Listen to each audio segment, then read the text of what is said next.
ဒီနေ့လေးမှာတင်တန်းတက်ထားတော့35ရောက်လောက်ရှိတယ်လွတ်သွားတာက20ကျော်အသက်ဆုံးရှုံးတာ73ဦးပေါ့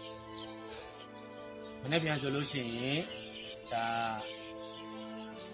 9ရက်လေဆွန်းသွတ် level လောက်ပြီးမှဖြစ်ပါတယ်